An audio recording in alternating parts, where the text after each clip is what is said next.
yes, we are live, back in action, ready to make it happen. Let's get it cracking, baby. It's the Power 32 podcast. We are here to have a freaking great time on this Wednesday night special edition, Super Bowl edition, but even better than that, 12-year NFL legend with the Green Bay Packers, Super Bowl 31 champion, Pro Bowl, I don't know how many times, Pro Football Hall of Famer. I mean, 4 first-time All-Pros, all right, member of the 1990s All-Decade Team and Packers Hall of Fame, creator of the Lambeau Leap. What more can you say about this guy, Leroy Butler? You don't need to say all that. What a pleasure. Yeah. Well, I'll tell you this. Watching your opening, I almost cried. I was like, man, this kind of – and then y'all get into when y'all grew up. Yeah, that's right. Hey, man, I'm proud of you guys, man.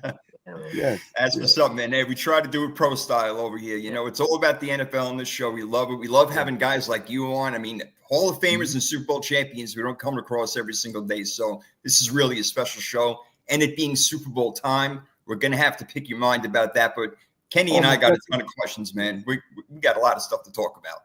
Yeah, so, well, man, first of all, what an honor. There are a few times where I'm kind of like speechless. This is one of those times. I'm really honored to have you here, Leroy. I didn't think you would actually come because you're a big deal, man. You're a big deal. Me and Jason are big buddies. You didn't know that? That's what's up, man. Come on. Jason is very good at this, and I've told him many times, and that's why I'm very lucky to be here with Jason as well. Jason went through your list. There are so many more. You're the inventor of the Lambeau Leap, but when I looked into your early years, there was some you had some disadvantages. Yes. Would you want to talk about that? Most definitely. I think I appreciate that, Kenny. I think when people hear like our stories, the football stuff, people are gonna Google that stuff. They're gonna they can pull it up from anywhere, but to hear how I got started up, and because me being from Jacksonville, Florida, Duval County, my whole life, I'm thinking, as a kid, you really don't know because you don't pick your parents. I mean, you just kind of come out. And my mom raised 5 kids by herself in the inner city. My sister was the oldest of 4 boys, and the reason why I am where I am today, because my mom was my hero, or my grandmother. And it was like, okay, we didn't hear the word poverty.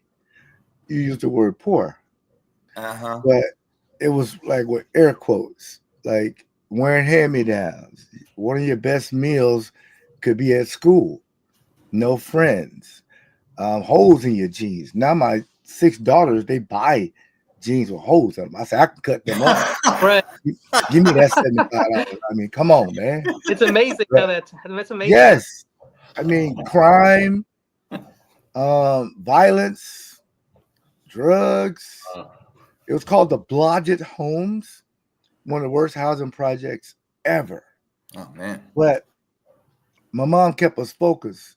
And the thing about it is, I told her I wanted to play in the NFL to help her from being poor. And I had these braces on my legs and my feet, sort of like Forrest Gump. Wow. Matter of fact, when I see Tom Hanks, I'm going to tell him I was Forrest Gump way before he was. You got nothing on me. I bet he'd love to talk to you, man. You know what? Because I'm doing my Leroy Butler story documentary myself through Leap 36 production.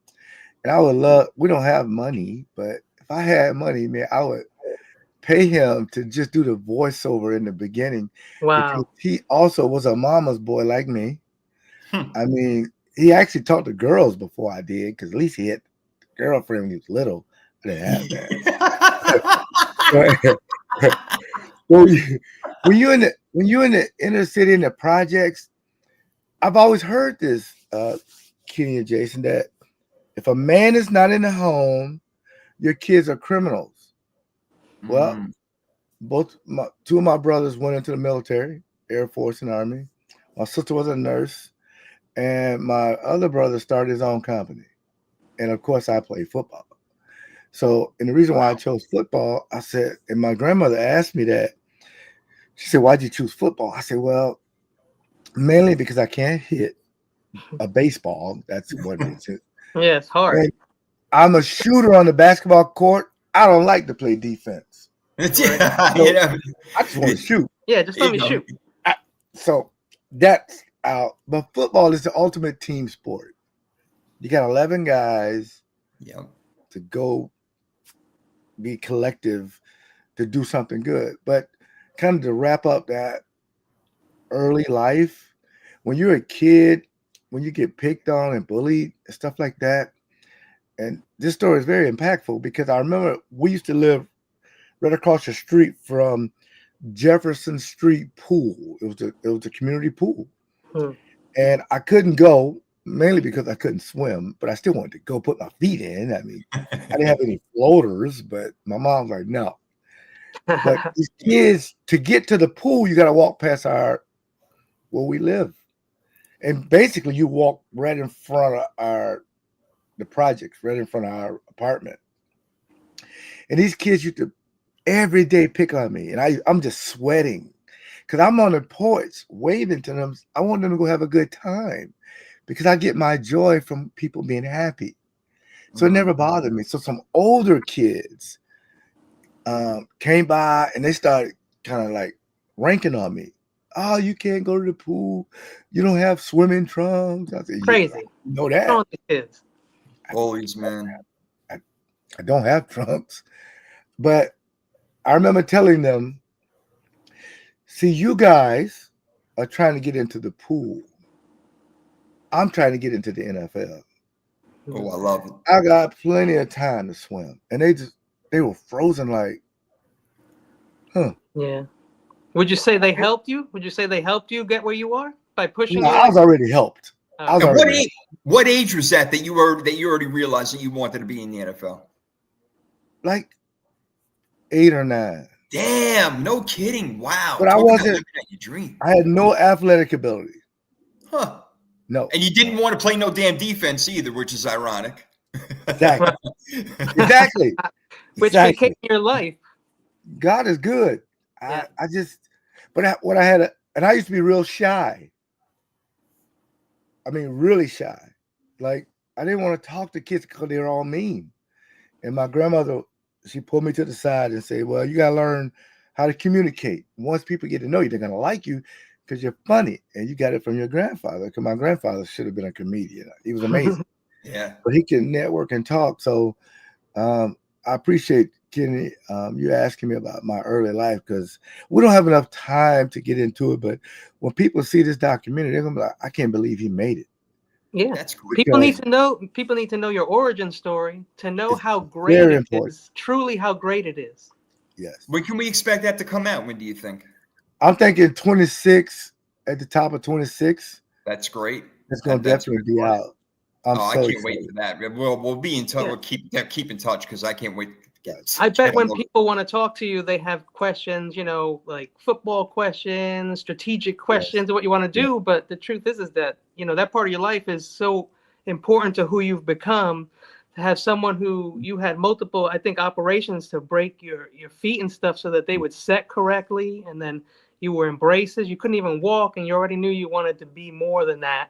And that you had to get across the street into that pool and beyond the pool. Mm-hmm. And these people were going to be still in that neighborhood doing the same foolishness, picking on people, hating on themselves, really. That's why they're projecting on other people.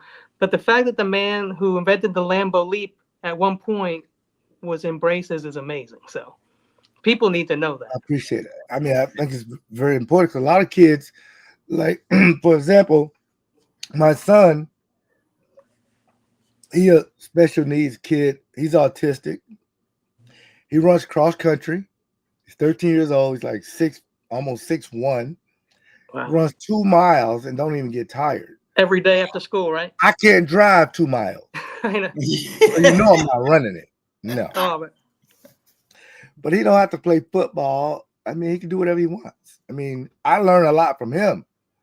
And so I just want people to know you can do whatever you want to do. No doubt, man. Yeah. I work for a living, not that I want to get into it, but I work with people who have disabilities, and it's a very rewarding job. It really is, because they are people like anyone else. And you know what? They are happy in their life as long as, you can provide that sort of thing for them. And I work mostly with them, helping them get in jobs in the community, but I see them. Hey, listen, man, I got to give back some way. I'm a man of God, and I don't want to get all religious and spiritual and everything, but that I believe that's what my life's calling has been, is to help people. And this is the way I can do it, man. So those people will remember you, Jason, and they'll remember that you tried to help them. I hope so. Absolutely. So. Yeah. Absolutely. Well, before I start crying over here. Well, Leroy, you love your mom, you love your grandma. Same with me. My mom and my grandma, they raised me. I also grew up in the projects.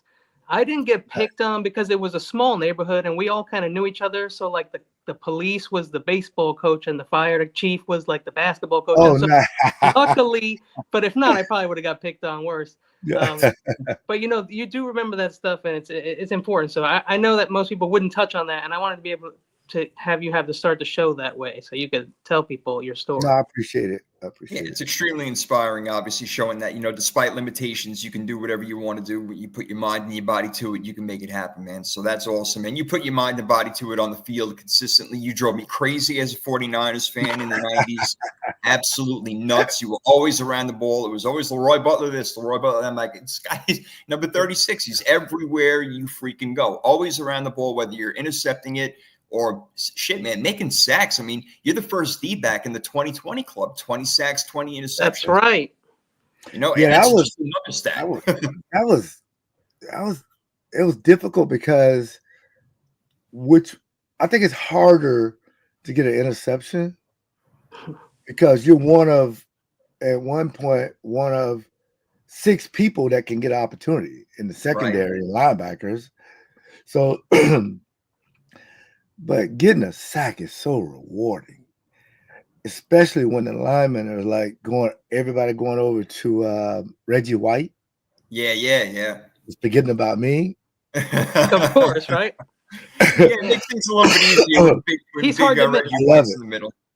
I just love it. I love that. Yeah, what a team you guys had, man. Especially that Super Bowl team with Gilbert Brown was on that team, Santana Dotson, Sean Jones, that line, William Simmons. I mean, Eugene Robinson was in the secondary with you. And then of course Brett Favre with his big ego and his big head. He probably never had a helmet that can actually fit him. That guy. And when you beat them, was it being a teammate of his? I'm curious about that. When you guys beat them in the Super Bowl, that was the second time the Chiefs had tried to win a Super Bowl and lost. They were 0-2. You sent them to 0-2. Oh, you know what?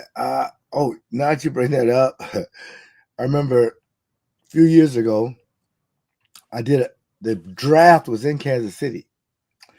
And I had made a comment that we always get great receivers in the second round, and they booed me. And I told them, I said, I'm sorry about the first Super Bowl, guys. Y'all got to get over that, man. And boy, they were like, oh. Yeah, because, but Andy Reid's my guy. So, of course, I want the Chiefs to win. But no doubt. The thing about having somebody like Brett and Reggie White, if I looked over their locker and saw them getting dressed, I know we got a great chance of winning. Yeah. We got a great chance of winning. They could play there. You guys got a great shot, because that offense wasn't the most talented I mean, had good players, don't get me wrong, but not the Robert Brooks, good player, Antonio Freeman, who I've met a few times, good player. And you had some pretty good offensive linemen like Frank Winters up there, but I mean, not like, like a murderer's row on offense over there. So you were more of a defensive team, and that showed a lot in that Super Bowl. What was it, 31? I believe it was Super Bowl 31, where you guys beat the Patriots 35-21. You had a sack in that game. And you guys, man, you forced Bledsoe into 4 interceptions. You just creamed that team in that game. It was never a game. Desmond Howard did his thing, obviously, MVP, but that defense was just all about it. I think we were one of the first teams. I think we were the first team that have number 1 offense, defense, and special teams. That's amazing. Wow. Truly, in special teams, it's the reason why we won. I don't know why they kept kicking it to Desmond. I'm like, thank you. Yeah, we're sitting home saying the same thing. Exactly. Unreal. I don't get that. It is weird. So, I was listening to ESPN radio a few days ago, maybe even last week or whatever. Listen, man, I'm getting old. I can't remember. But Joe Thomas was on, and he was talking about when he got into the Hall of Fame, and out of every name that he could have mentioned in the entire world, he mentioned Leroy Butler, that you showed up to his party, and he was blown away that you were there and so thankful. I'm just like, oh my God. I'm about to interview this guy in a week, and he's talking about Leroy Butler out of everybody in the Hall of Fame. And the Hall of Fame in general, what an amazing accomplishment. Obviously, you're in that class for life, and you got the NFL honors coming up. They're going to be naming MVPs, and you have all these events coming up and stuff. So what's going on? I mean, it's a lot of action happening right now. The thing about Joe, because when you have your party, you don't really know who's going to show up. You really don't, because you have a party, you leave it open to the gold jacket guys. You can go as many parties you want. Yeah. But Joe played at Wisconsin, played for one team, Cleveland, so he's a loyal guy, and his family is, Wisconsin, and I was shocked that he was shocked that I was there. I'm like, man, I'm gonna support you. And he had his party at the same place I had my party. And I went to the party.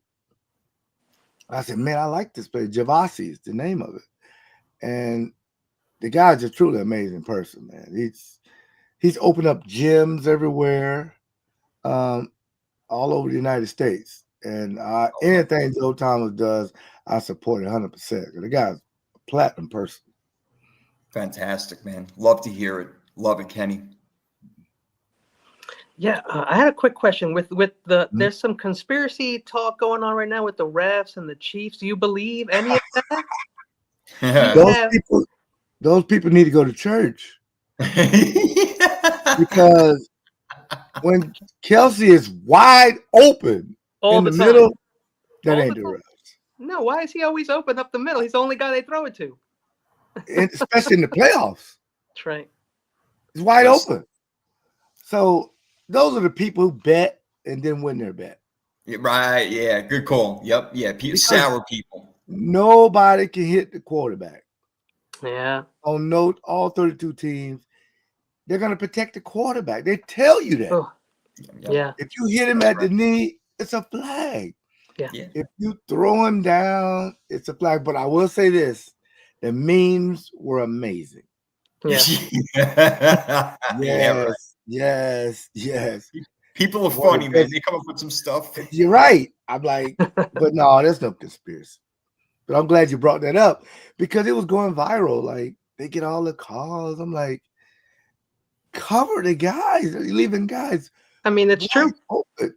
I'm like, well, and again, Andy Reid, he schematically on offense is fantastic. The way that he gets his matchups, the way that, just example, they were showing a particular play where Xavier Worthy scored a touchdown against the Bills last week, and it was against DeMar Hamlin, and they wanted to get that matchup because DeMar Hamlin is a good player, but he's no match for Xavier Worthy's speed. And they just showed how they schematically got that going and moved Worthy to the inside. And he did it down and out. And I just find this stuff amazing. I love the X's and O's and everything, which brings me to a question now.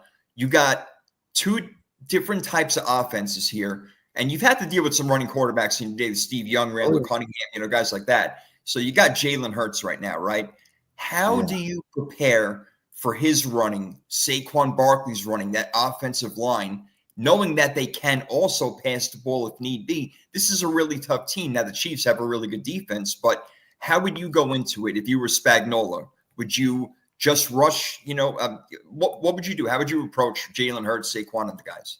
I'm running my system, and my system got me into the Super Bowl. That's why Spags, if he wins, I think it maybe the only coordinator to have 4 Super Bowls or something. Like, I don't know. But it's a reason why he's the coordinator. He wins mainly because of Chris Jones. But put that to the side. Yeah. There's a few things quarterbacks hate. They hate a 2-shell defense because it forces them to be patient. Mm-hmm. And some quarterbacks really don't want to because you basically can commit 7 or 8 to the run. So what Spags do, he try to always get to a kind of what like Vic Fangio does in Philly. He'll show it you to shell. He'll show it to you, and you got to beat it. But the problem is Zach Bond is like the best player in the league. All of a sudden, right? Yeah, you know everybody's system. Perfect. And I'm gonna give you a nugget, though. I'm gonna give you a nugget about Andy Reid because I'm an Andy Reid apologist and I'm a historian about Andy Reid. If you want to get under his skin, tell him that his mustache doesn't look better than Magnum PI. I'm gonna tell him. That's how you get under his skin. Oh, if I ever run into that, I'd tell him before the game. Before it's football, in Andy's head, he has a game plan for all 4 quarters in his head. What he do in the first quarter, you don't see it in the second. What he come out of halftime, that's the third quarter. But in the fourth quarter, that's the game plan. Look at all the games they don't won in the fourth quarter. Super Bowl, big games. Yeah. Snatch your heart. And that has a lot to do. Smart. Of course, it has a lot to do with Patrick Mahomes and his unbelievable greatness. Yes. I mean, he's just look. I mean, I'm not asking you to put you in the spot, but all-time ranks. But I mean, he is well on his way to surpassing Brady. I don't want to say it yet, but I mean, if somebody were to say that he's better, I'm not going to really put up much of an argument. See, I think it's all barbershop talk. True. Okay. Because if you say Brady is the GOAT, well, he lost 2 Super Bowls to Eli Manning. That's right. That's right. Manning the GOAT? No. No. But Hell no. Brady got 7 Super Bowls and then went to 10 or 11. Brady probably could still be playing. I don't know why he quit. The man looks like 19 years old. I think he wanted to. This guy doesn't age, man. The guy looks like a rookie. Yeah, amazing. But if Mahomes 3-peat, nobody never did that. That's right. Yeah. Number 1. That's right. And at that age, look, they've been in 4 of the last 5 Super Bowls. Utter dominance, man. Dominance. Yeah. See, Patrick Mahomes is LeBron and Brady is Michael. The Michael Jordan fans, they want all the smoke. He's the GOAT. Yeah. But LeBron fans are like, hey, man, I'm 40,000 years old still playing. And doing really well. I'm a Laker fan, by the way. It's full to say. Yeah. Oh, so yeah. You happy about the trade? You happy with Luka, or did you want to keep AD? Look at my face. Yeah. Pretty happy. Set up the I'm a future. big Mark Cuban fan, too. Yeah, now you are, especially. Yeah.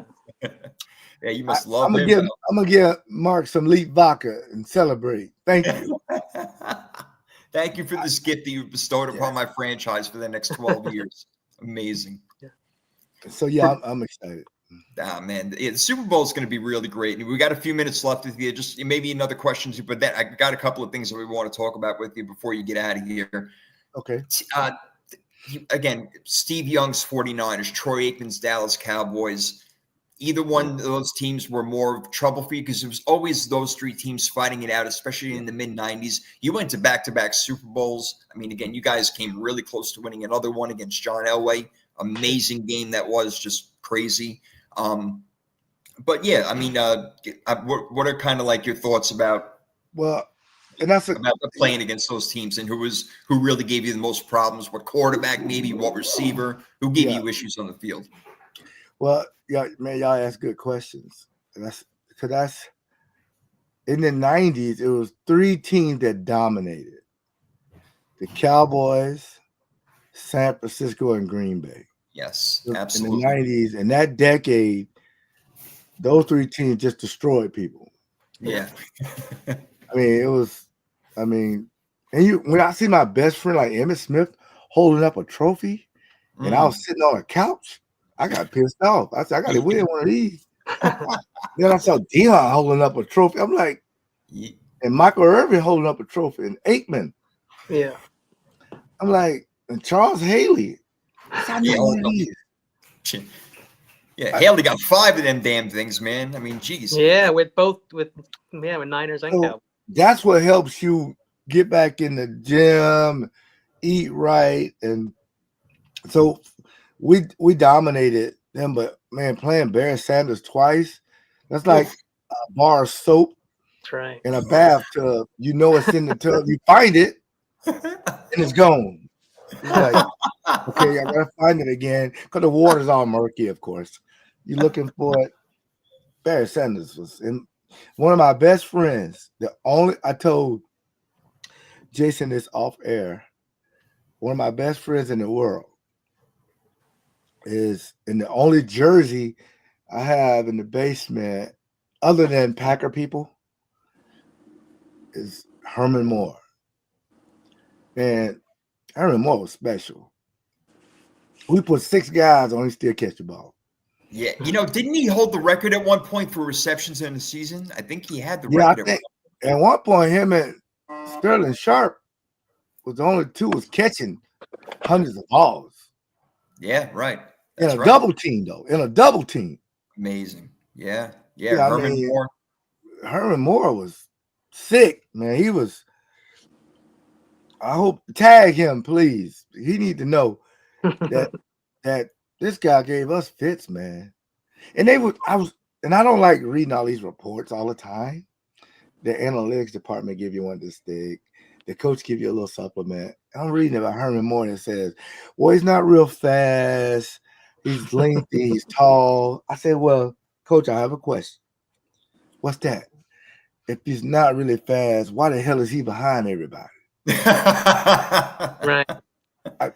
How'd he get there? What do you think, a cab? Yeah. So maybe we shouldn't put the 40 times on these sheets. There Just say don't let him get behind you. Yeah, right. Herman Moore ran the whole route tree. And see, that's the thing. There's a way to get open. You don't have to be the fastest guy in the entire world. Rice wasn't the fastest guy. I mean, Rice. No. I mean, he wasn't this big stud, amazing, terrible. Rice still open. Rice he's still open. Yeah. Still open. I mean, of course, that's an extreme example. Is the best of all time. But I mean, it goes to show you. I mean, you don't have to have all that. You just need to know how to get open. We were talking about Travis Kelce before. That guy doesn't run a route. He just finds a way to get open somewhere in the field, and Mahomes finds him. They got that crazy synchronicity between them. It's unbelievable. Ken, he's only got a couple of minutes left, so I want to get into a couple of things before he gets out of here. Sure. Leroy Butler experience. Got to hear about this. Yeah, good friend of mine, me and Justin and Ari, we got together. It's called August Allen, augustallen.com. And we figured out a way to create AI and AR and generate it. And I'm kind of the artificial reality. And we created AI to think like me. So nice. For example, if you go to some of these other AIs and ask it some nefarious stuff, it'll try to find it for you because it just answer any question. Ours wouldn't do that. If we did one for your podcast, we create Jason and a Kenny, and you just kind of talk to your viewers, and they ask you questions. And, because mine do 20 different languages. Oh, wow. And when you go to it, it'll just, you could say, how did Mr. Butler deal with bullying? Or does he drink? Which I don't. Does he smoke? Which I don't. Stuff like that. It's not dangerous like the other stuff. So we created that. We went out with a few companies that does AI and AR. Because AI in about 10 years, everybody's going to be able to do it. Wow. You'll be able to do an interview with me without me even. Your representative, right? You could just talk on the phone, do it over the phone. AI grabs it and put pictures of the 3 of us up, and just like we're talking, and you'll be able to do it. That'll be nice. Yeah. I had to look at an old technological, like Elon Musk, Stephen Hawking guy over here. I didn't know who I was talking to right now, man. Just got set straight. Love logistics, analytics, stuff like that. And that kind of got me into cooking, which I'm doing a digital cookbook. And the name of my cooking show. It's called Leaping into the Kitchen with the Butler and the Chef. Oh, I love and it. I do it with Love Chef it. David. I do it with Chef David. I'll send you the trailer so you can post it. Awesome. It's Great. It's pretty good. And we develop recipes all the time. But if anybody want information on any of this stuff, just go to LeroyButlerInc.com. Everything's there. It is. It's a great website, actually. That's where I learned a lot about you. It's very informative. There's so much information on you and what you're doing right now and what you've done in the past. It's very informative. I appreciate it. Awesome. Well, there's going to be plenty of people that are going to be listening to this, especially post show. Hey, one quick thing before you go, Leroy. If you contact Tom Hanks, I think that he would be very happy to do that for you. I don't think it would be a problem. I agree. Yeah. If he reads my book, I think his voice is. It's a comforting voice. My daughter said, because I always say platinum. My daughter said diamond is above platinum. But she doesn't know it isn't. Yes. Right. Diamond, the girl best friend, and a guy too. Of course. We definitely gonna reach out to him because that was just because the first part of it's animated. Oh, that's so about cool, my younger years is animated, and it kind of goes into the real life stuff and have him a voiceover. Oh man. Oh, that's great. Academy Award for it. I don't think that's going to be a lot of work for him. I think he would be happy to do that. We'll make it very easy. Yeah. Hey man, you never. One thing my father always told me: if you don't ask, you don't get. So you know what? You never know. I would shoot for it. Shoot your shot, right? Right. Give it a shot. What's the worst that happens? It's just like asking out a girl. What's the worst that she says no? Okay, there's 5 billion other ones out there. It's all right. More than that. Exactly. It's all good. Yeah, that website one more time before you go, where people can find that. It's LeroyButlerInc.com. Love it. Man, thank you so much for joining us. It's been an absolute pleasure. We'll do it again. We'll do it again. Wait. That would be amazing. We play y'all. I think we play San Francisco.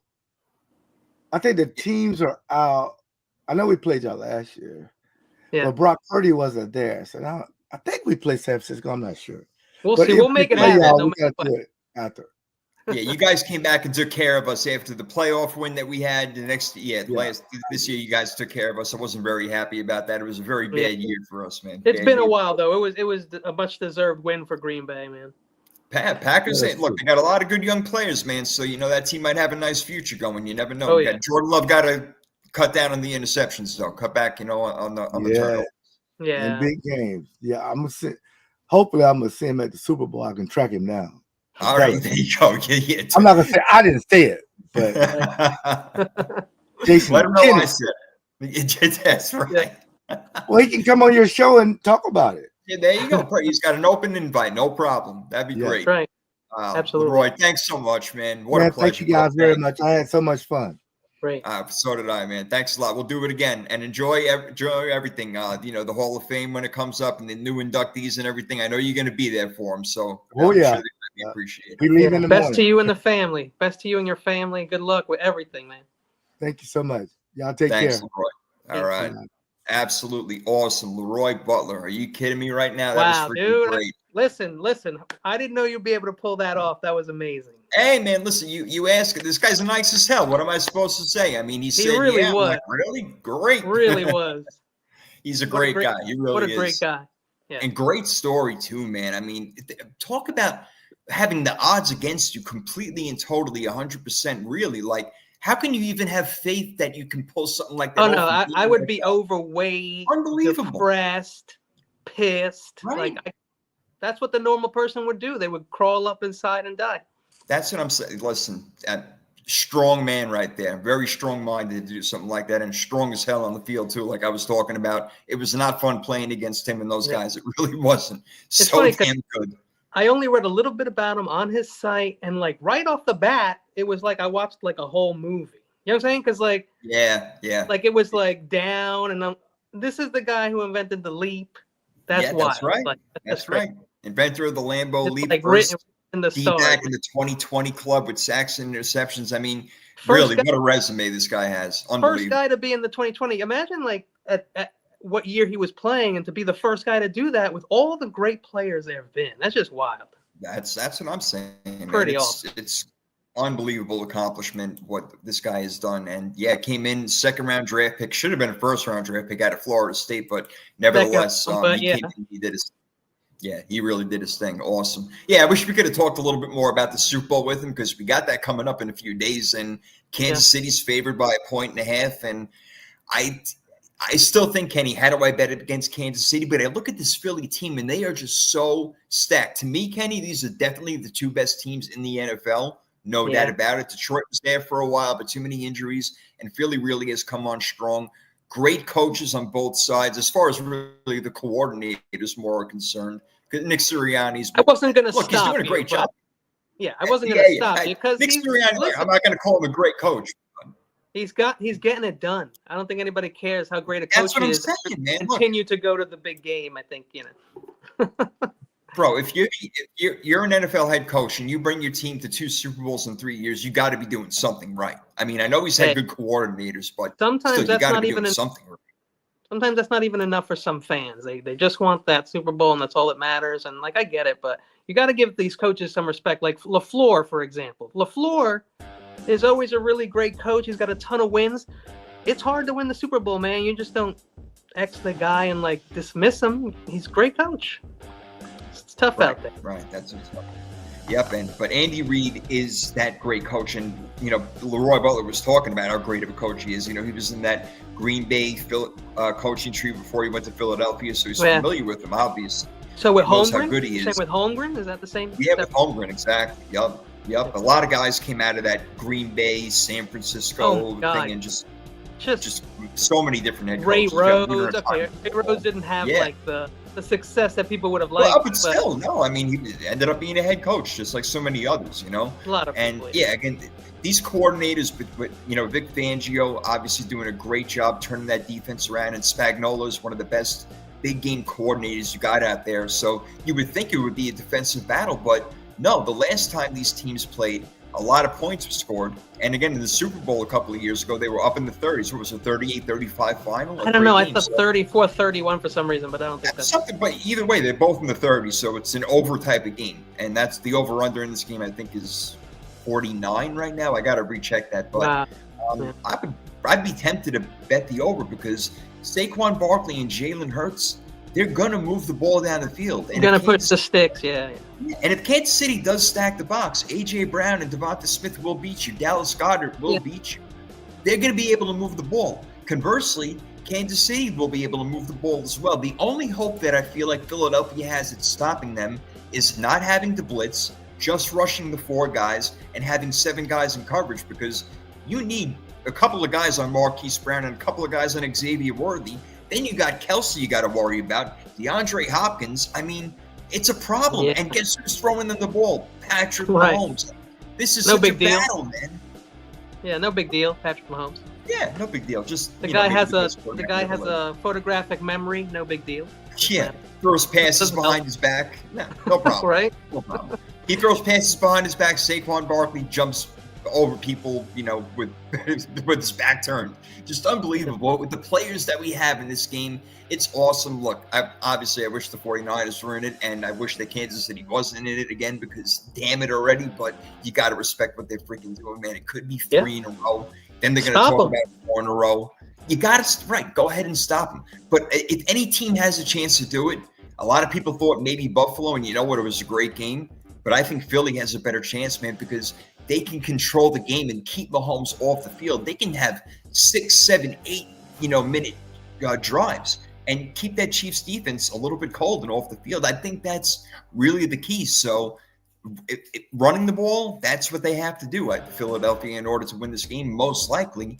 If not, if Kansas City really sells out, do you think that Jalen Hurts can win it with his arm? I don't think that the Chiefs can lose.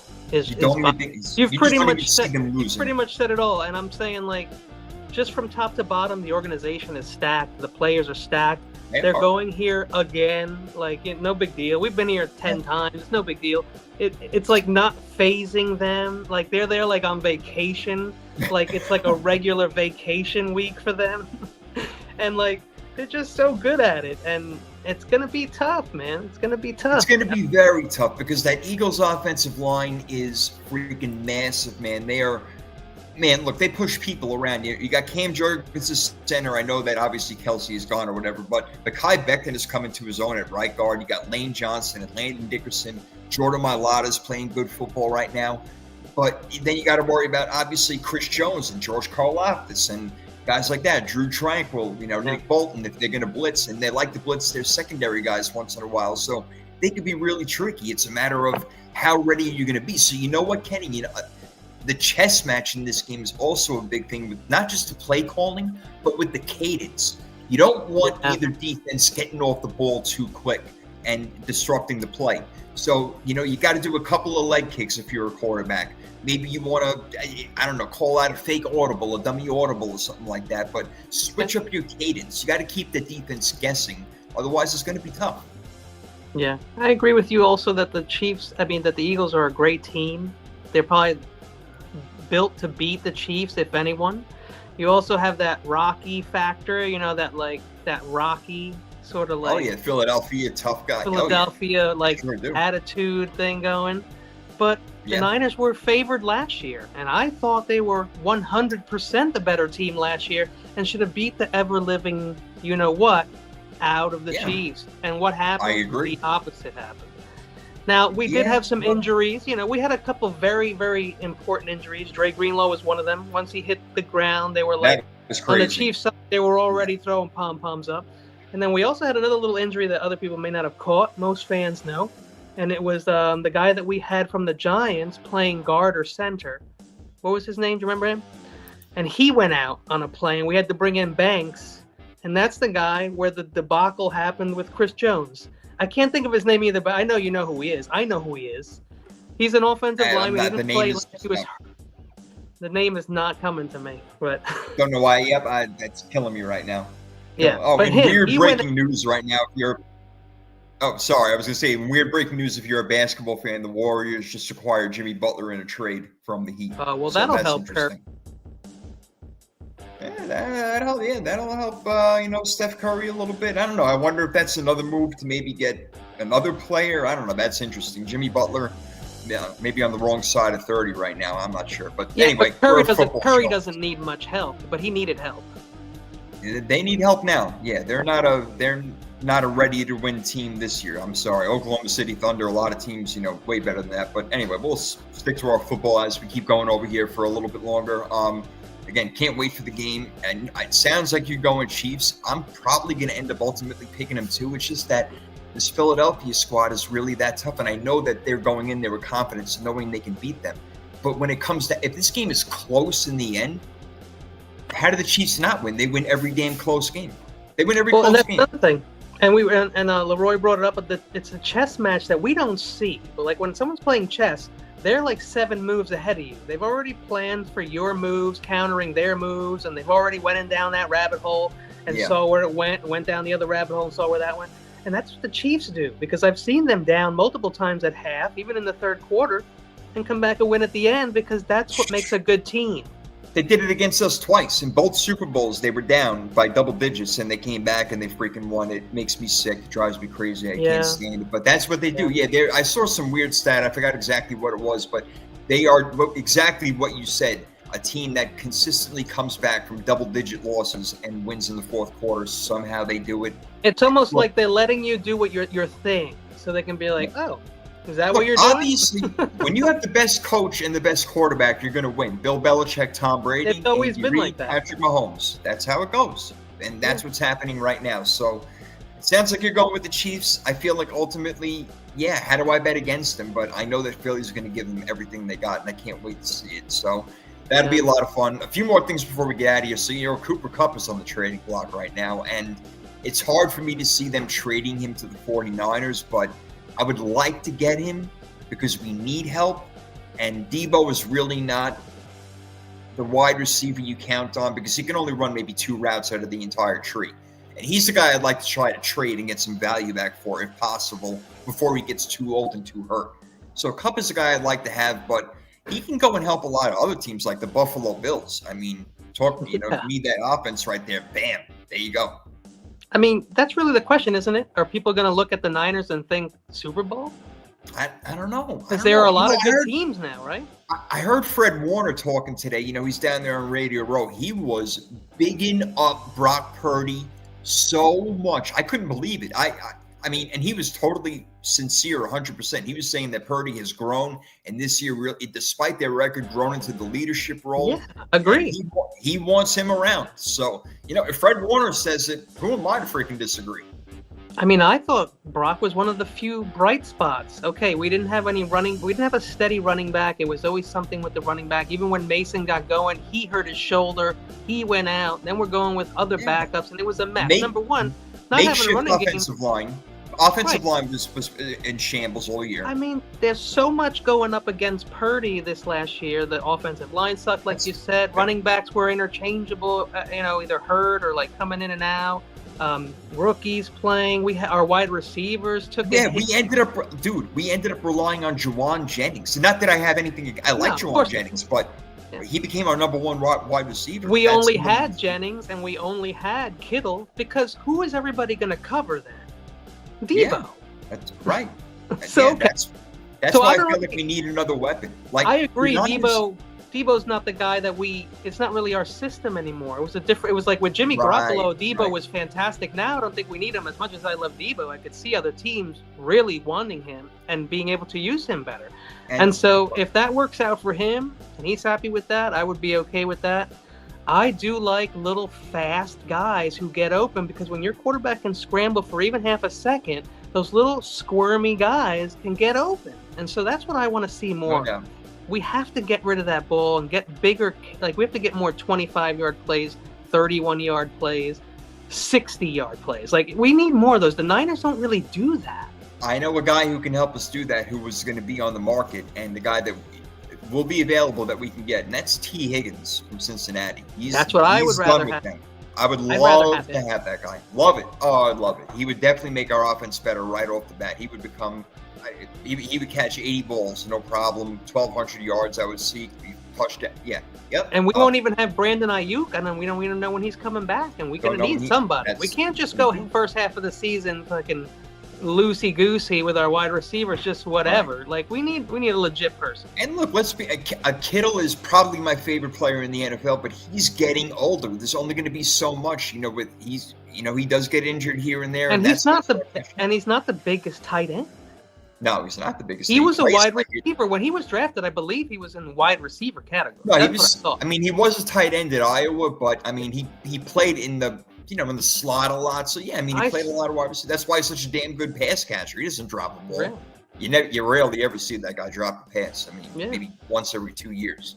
So, and he was one of the guys that Brock was able to throw to last year. Had a great year. Juwan, one of the quality guys that Brock had to throw to. Quality year.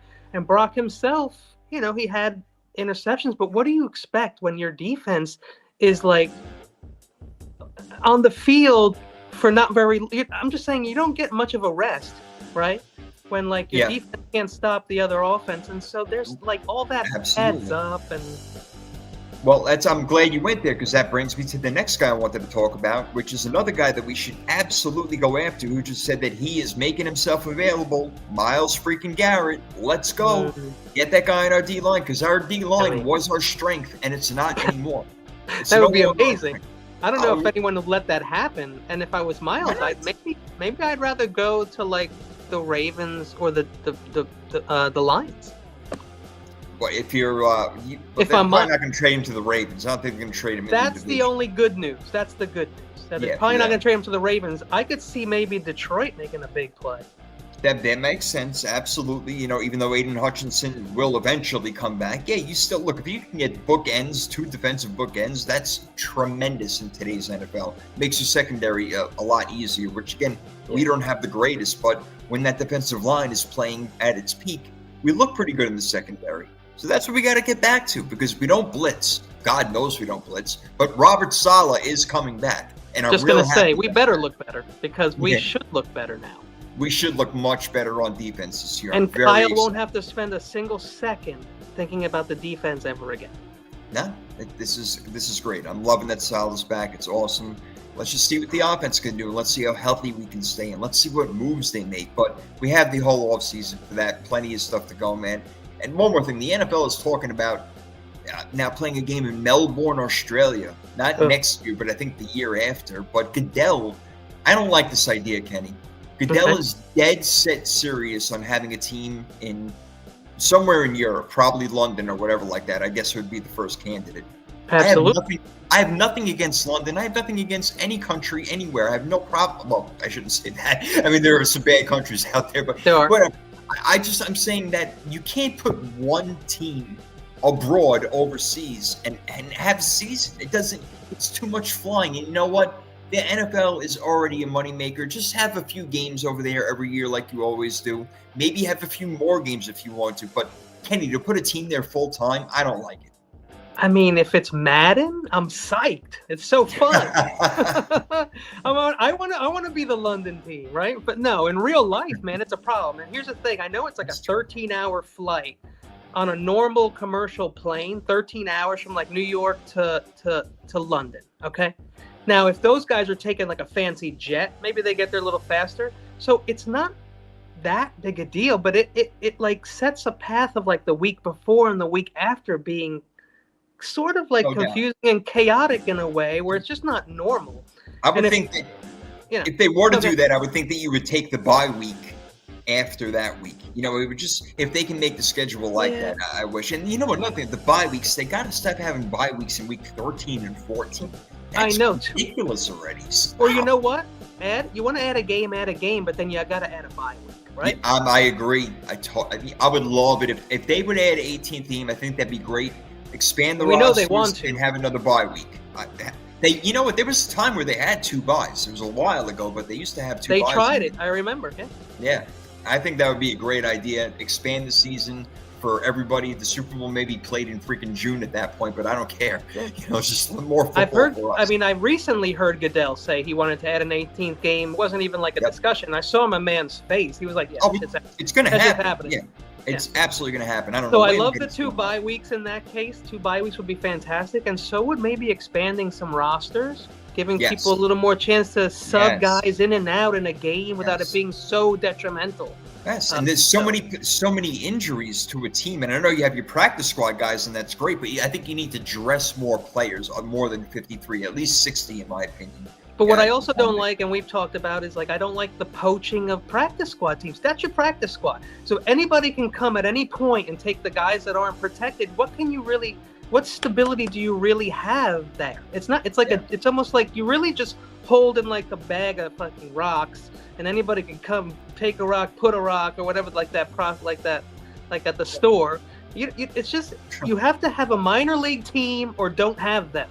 Like, give somebody their guys to have in backup, or just get rid of the whole thing and start a minor league system, because you can't just grab guys in and out and bring them on 20 different teams. So who wants to do that? Like, it's just too hard on the young guys that are in there, and even for the old guys who are in the practice squad. That's a pain in the ass.